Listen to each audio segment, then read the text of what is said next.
All right, we are back with another top 25 non-sports eBay sales. We're taking a look at the top sales from August 2024. If you're new here, here's some of the criteria that I have for this vintage non-sports video. The cards have to be 2000 or earlier, no duplicates. If there's a variant or an autograph, that's perfectly okay. And since they are card sales, allow for graded and raw cards. And before we jump into this list, if you guys enjoy non-sports cards and you are on Facebook, I have a group called the Vintage Non-Sports Card Collectors. We're approaching 2,000 members. We try to keep it super interactive. So if you want to join our Facebook group, buy, sell, trade, and learn more information, as I can tell you, there's a ton of people that I learn from that are in this group. Make sure to join that. And I should have the link down below in the description or the comments section. And with that being out of the way, let's take a look at our first sale. So this is a 1972 Tip Top EMI Pop Star of Michael Jackson.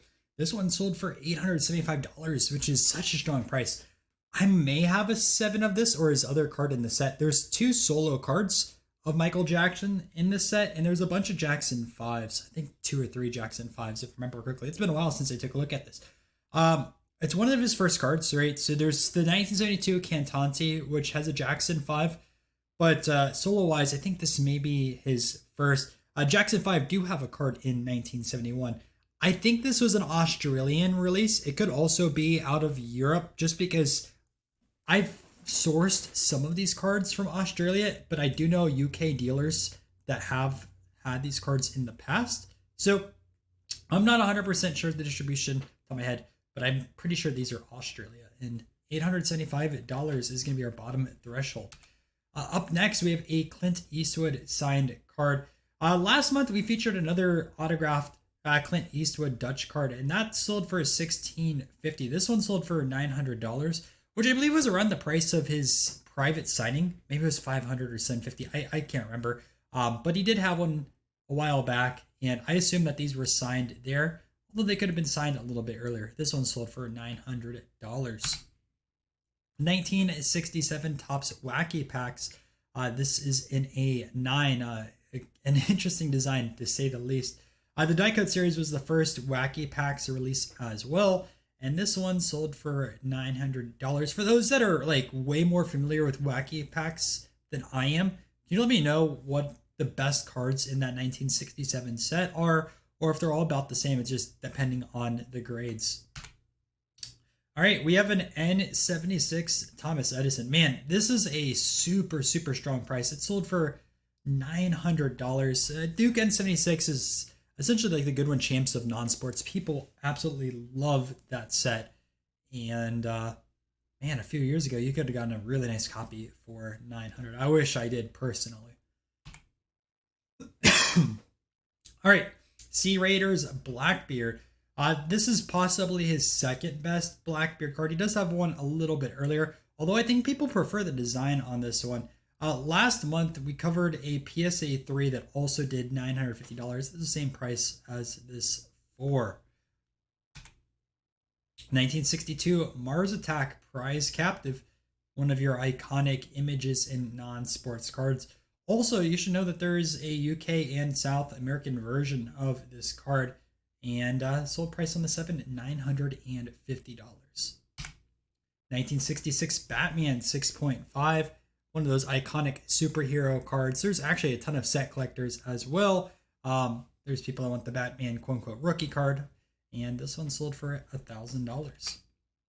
I will say we have another Adam West autograph a little bit later in this video, so stay tuned for that. Up in the 18th spot, another Clint Eastwood Dutch autograph.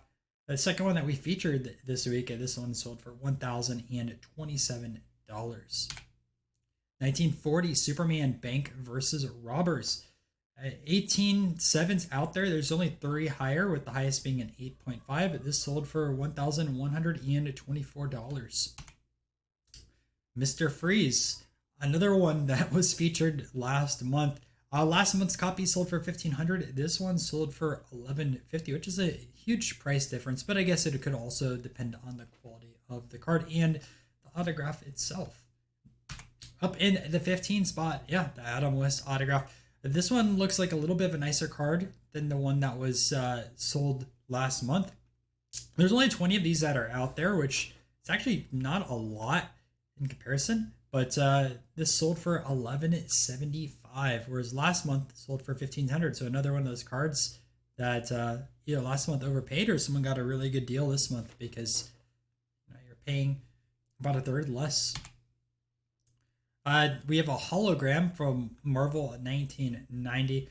As people have mentioned in the comments section, because I don't collect Marvel cards, that these are super tough to gem. I looked up Magneto, and he's an X-Men character, the CGC, which I assume that's going to be really good to grade with CGC because they also have the comic books associated with it. So a little crossover with Marvel collectors. But this one sold for $1,225. All right, 1977 Star Wars Luke Skywalker PSA 8.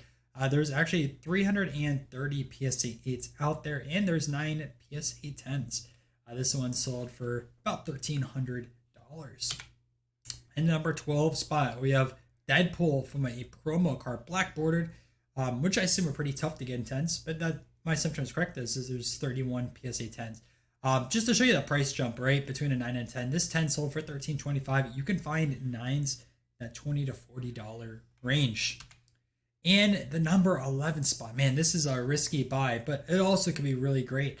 We have an Elvis Presley autograph from his 1956 set. And, there's no COA associated with this. It is a newer seller on eBay. And this sold for $1,400. Now, I'm not an autograph expert, but if you are, please let me know what you think of the authenticity of this Elvis auto. Do you think it's a good buy or not? It looks like it's an older autograph, at least from the aging of it, but I can't tell. I just don't know autographs as much as other people. Before we jump into our top 10, I wanted to go over a few honorable mentions. Honorable mentions are stuff that barely missed the list, or full sets or lots, because I want to have single cards. So up first, we have a 1982 Marvel Masterpieces. I want to say I covered a bunch of Masterpieces last week in a lot.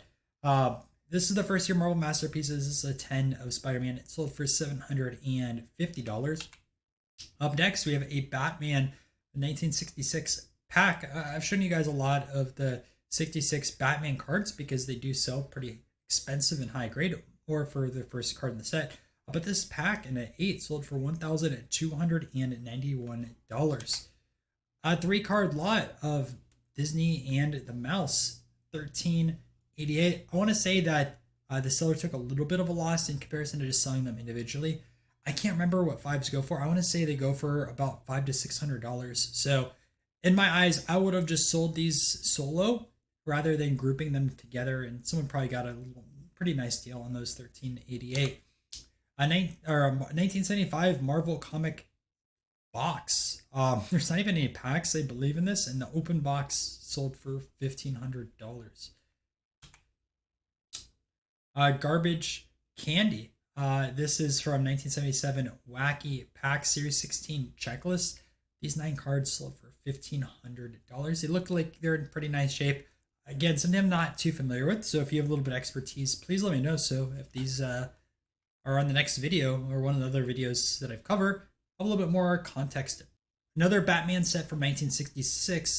This isn't as popular based off of the design, but this one has 55 cards. This was in near mint condition, and it sold for $16.25. Star Wars Yamakatsu Large, and I apologize if I mispronounced that. This was a complete 36 card set, all PSA 8, and there was 5 9s. It sold for $1,750. Mars Attack full set over here. The seller said it was a mid grade. This sold for $24.50. Although it looks like there's a crease on card number 1, and I didn't look through all the images on this. Garbage Pail Kids, a glossy complete set. There was 88 cards. The one issue I had with this listing, and it was by a big consigner, they showed all the cards, which was great, right? Because sometimes these lots don't show you all the cards, but they didn't say the GPA, right? And I think when you're buying a big set like this that's all PSA graded, it should tell you what the average grade is, or the breakdown of, like, we have let's say we have 8 8s and we have 10 7s or 5 6s. I like that as a buyer, not only just for these videos, but I don't really buy many full sets. I've only built a few sets myself, but regardless, all of the cards were graded in the set. There's 88 cards, so if you figure it's at least $10 a graded card, there's 880 in grading costs. If you double it, right, you're like 1760. Sold price was 3205. And Atom Bomb is an A7. 1990 Impel Marvel. All 162 cards were graded in an 8. Again, we look at grading costs, right? If it's $10 to $20 a slab, $1,600 to about $3,200 in grading costs, and the full set sold for $3,500. Three Stooges, 28 graded card lot. There's 3 PSA 10s in here, which we've covered in other videos. The PSA 10s, depending on what card it is, they go for several $100s. So might have been a possibility of a good deal on this lot because it sold for $5,500. I said a couple $100. I believe some of those 10s did sell for $1,000 plus. So, it depends what it was in their set. You can see the 3 10s right over here, number 52, 70, and 75. Probably should have looked up a little comps before this, but regardless, it's an honorable mention. 1977 Topps Star Wars Uncut Sheet. This one sold for $5,500. You can see a lot of the classic cards in the set are present. 1952, and this is the look and see, 112 PSA card lot. No cards are under a PSA 6 grade, and the sold price was slightly under $6,000. All right, with those honorable mentions out of the way, let's jump into our top 10. Up first, a John Glenn autograph from 1963. Third man in space, U.S. Senator, first American to orbit the Earth. This one sold for $1,500. This is a really, really awesome card, in my opinion. Superman. This one still has the tab. This is for part of the novelty coupon set in 1940. The sold price on this one was $1,500. Again, something I'm not an expert in. So if you are more of an expert in the set, can you slab these with the tab? I haven't seen these slabbed with the tab. And if this is just the header card or the pack, I apologize for putting it in the 9 spot. Number 8 is a 1956 Elvis in a PSA 8. This is the first Elvis Topps card, and this is the highest graded. There's 13 PSA 8s. The sold price on this was $17.13. We have an Abraham Lincoln praying. This is the earliest card, and look at that spelling mistake. Greetable. Man, when I was putting this together, I didn't even realize. So you guys can roast me on that one. But this one sold for $2,000. Next, Superman, this last card in the set. The second most expensive card in the set. Last video, 4.5, did $6,500. Sold price on this one was $2,700 in A3. That was a 4.5 last video. C3PO, this is the classic error card. I associate this with kind of like the FF error of non-sports. That's one of the hobby's favorite errors as well, and this sold for $2,750. The Three Stooges checklist, PSA 8 over here. This is my assumption, but I believe this is the most expensive card outside the 3 first solo cards, and this an 8 sold for $3,000. Up in the third spot, Blasted Billy, such a popular card. Same image as the Atom Bomb, iconic garbage pail image, right? And this one sold for $5,500. Superman card number 1. Mount Rushmore of non-sports superheroes. Same with that Batman, right? This card is literally practically featured in every video. I know sellers that have sold 3 or 4 of these in one card show. There was also a PSA 2.5 that sold this month for $5,000. If you guys want to see me have more call outs when there's duplicate cards like that, let me know. But this one sold for $6,000. So now we're jumping into our number 1 card sale for non-sports in August.